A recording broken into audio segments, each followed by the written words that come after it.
دیر بیٹھ کر قرآن مجید کو دیکھ لیا کرے۔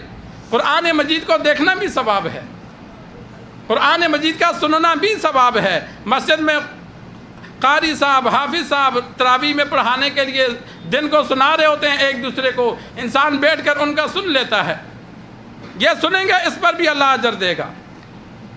منشی رحمت علی کا واقعہ ذہن میں آ گیا۔ دیوبند میں منشی تھے، راستے میں جا رہے تھے تو ایک بندے نے جنازہ تھا تو انہوں نے کہا چلو جنازہ پڑھ کے آگے جاتا ہوں۔ تو جنازے میں اعلان ہوا کہ منشی رحمت علی کون ہے؟ 2-3 بار جب اعلان ہوا تو اس نے کہا لگتا ہے مجھے بلا رہے ہوں گے، میری جان پہچان نہیں ہے تو آواز کیوں دی؟ آگے گئے، پوچھا بھائی رحمت علی تو میرا نام ہے لیکن میں تو نہیں جانتا یہ کون مرا ہے، اور میں اس محلے کا بھی نہیں ہوں، میں تو ڈیوٹی پہ جا رہا تھا، یہاں گزرا تو میں نے سوچا نماز جنازہ پڑھ لوں۔ انہوں نے کہا اس بندے نے وصیت کی تھی کہ میرا جنازہ منشی رحمت علی پڑھائے، شاید تجھے جانتا ہوگا نہیں جانتا ہوگا لیکن اس کی وصیت تھی۔ آگے بڑھے، جنازہ پڑھایا، پھر ذہن میں خیال آیا کہ جس نے میرا نام لیا شاید کوئی نیک بندہ ہو۔ کفن دفن میں شریک ہوئے، دفنانے کے بعد جب جانے لگے ڈیوٹی پر، راستے میں یاد آیا کہ ڈیوٹی جو کارڈ ہے وہ قبر میں گر گیا، بڑے پریشان ہوئے، اب کیا بنے گا؟ واپس آئے، آ کے گھر والوں سے بات کی کہ ابھی تو دفنایا ہے تو میرا ڈیوٹی کارڈ ہے، نئے بنانے میں بڑا وقت لگے گا، پاکستان بننے سے پہلے کا واقعہ ہے، تو اس طرح میرے دشواری ہے، تو ابھی تھوڑی سی ایک سلیب اٹھا کے تو کارڈ نکال دیتے ہیں۔ لوگوں نے کہا چلو ٹھیک ہے، گئے اوپر سے قبر سے مٹی ہٹائی، جب ایک سلیب ہٹائی تو قبر پھول کے گلابوں سے بھری ہوئی تھی، اور ایسی عمدہ خوشبو جیسی کبھی کسی نے سونگھی نہیں۔ یہ اللہ اس بندے کا کردار دکھلا رہا تھا۔ رب کسی چیز کو اوپن کرنا چاہے تو اس کے لیے رب بہانہ بناتا ہے۔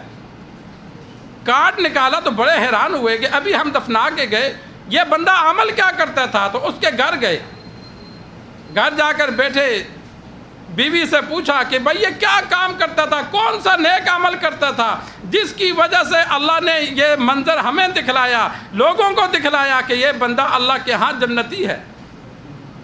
رب نے قبر کو جنت کا باغ بنا دیا۔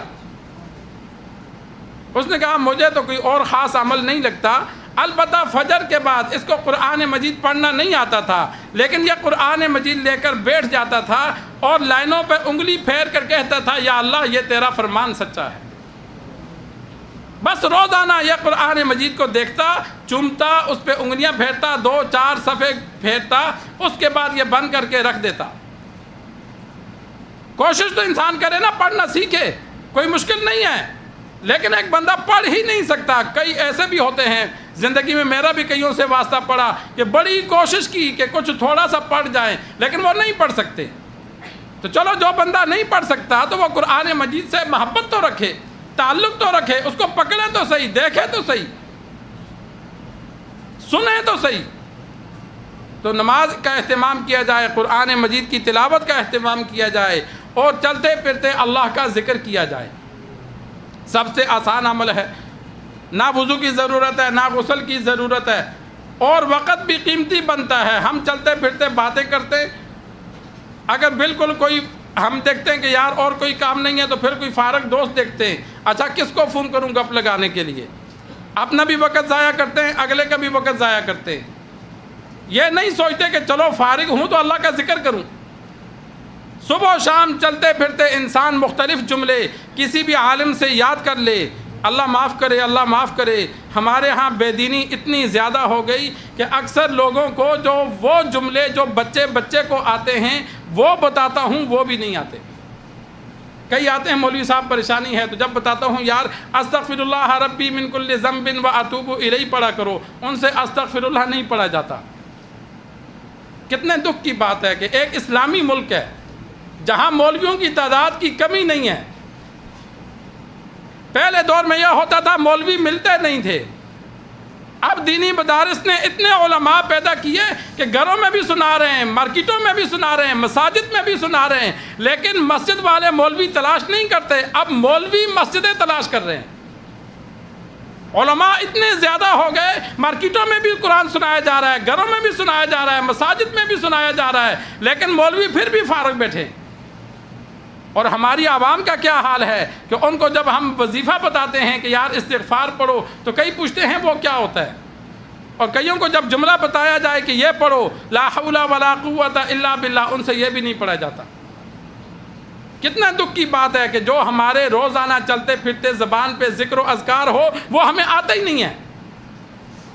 پھر گلہ شکوہ کرتے ہیں جی حالات بڑے خراب ہیں، پریشانیاں ہیں، مسائل کا سامنا ہے۔ جب اللہ سے تعلق جڑا ہی نہیں ہے تو اللہ کی مدد کیسے آئے گی؟ تو چند اذکار انسان میں نے بھی لکھ کے رکھے ہوئے ہیں روزانہ پڑھنے کے، کسی کو ضرورت ہو تو وہ نماز کے بعد لے سکتے ہیں۔ تو یہ اذکار انسان کسی قاری صاحب سے چند سیکھ لے۔ آپ صلی اللہ علیہ وسلم پر درود پڑھنا ہے، ہم نام کے مسلمان ہیں۔ مسلمان تو وہ ہو کہ کھڑا ہو کر 100 درود سنا دے، ہم سے 2 درود نہیں سنائے جاتے۔ کسی مسلمان کو کہو درود پڑھنا ہے تو وہ پہلے سوچتا ہے درود ہوتا کیا ہے۔ اگر اس کو کوئی درود سنا دیا جائے کہ یہ پڑھا کرو، اس بیچارے کو نہیں آتا، صرف نماز والا درود آتا ہے کئیوں کو۔ تو آپ صلی اللہ علیہ وسلم پر درود پاک علماء نے بہت زیادہ لکھے، احادیث میں موجود ہیں۔ مختصر درود 2-4 انسان یاد کر لے وہ پڑھے، استغفار پڑھے، اللہ تبارک و تعالیٰ کا ذکر کرے، سبحان اللہ و بحمدہ سبحان اللہ العظیم، سبحان اللہ والحمد للہ ولا الہ الا اللہ واللہ اکبر۔ اور اسی طرح جو اذکار زیادہ فضیلت والے ہیں وہ انسان یاد کر کے صبح شام انسان کثرت سے پڑھے، چلتے پھرتے پڑھے۔ اور جو رمضان المبارک کا مقصد ہے لعلکم تتقون، رمضان کے روزے اس لیے فرض کیے کہ تم نیک بن جاؤ، اللہ کے